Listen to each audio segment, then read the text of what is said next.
আসসালামু আলাইকুম প্রিয় দর্শক, বিস্তারিত সংবাদের শুরুতেই জানিয়ে দিচ্ছি ফ্রেশ প্রিমিয়াম টি সংবাদ শিরোনামগুলো। শুরুতেই সংবাদ শিরোনামগুলো জানাচ্ছি। খালেদা জিয়ার স্বাস্থ্যের কিছু পরীক্ষা হবে আজ। আওয়ামী লীগকে নিশ্চিহ্ন করার চেষ্টা হয়েছে, সফল হয়নি বলছেন প্রধানমন্ত্রী শেখ হাসিনা। এতক্ষণ শিরোনামগুলি শুনছিলেন, এখন বিস্তারিত। দর্শক, ভিডিওটি দেখতে দেখতে এই চ্যানেলটি সাবস্ক্রাইব করে আমাদের সাথেই থাকুন আর আপনার মূল্যবান মতামত কমেন্ট সেকশনে জানিয়ে দিন। বিএনপির চেয়ারপারসন খালেদা জিয়ার হৃদযন্ত্রের স্থায়ী পেসমেকার বসানোর পরের দিন আজ তার স্বাস্থ্যের কিছু পরীক্ষা করা হবে।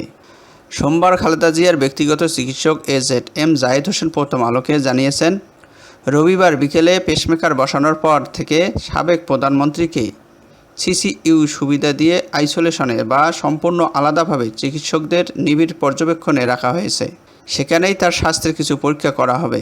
বিএনপি নেত্রীর মেডিকেল বোর্ডের একজন সদস্য প্রথম আলোকে বলেন, তারা বোর্ডের সদস্যরা খালেদা জিয়ার স্বাস্থ্যের নতুন কিছু পরীক্ষার পর সেগুলো রিপোর্ট পর্যালোচনা করবেন।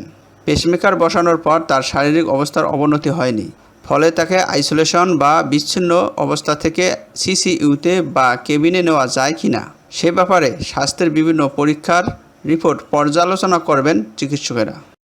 আওয়ামী লীগকে বহুবার নিশ্চিহ্ন করার চেষ্টা করা হয়েছে, তবে জনগণ, দলের নেতাকর্মী ও অগণিত সমর্থকদের কারণে তা সফল হয়নি বলে মন্তব্য করেছেন দলটির সভাপতি ও প্রধানমন্ত্রী শেখ হাসিনা। রবিবার রাজধানীর ঐতিহাসিক সোহরাওয়ার্দী উদ্যানে আওয়ামী লীগের ৭৫তম প্রতিষ্ঠা বার্ষিকী উপলক্ষে আয়োজিত আলোচনা সভায় এ মন্তব্য করেন প্রধানমন্ত্রী।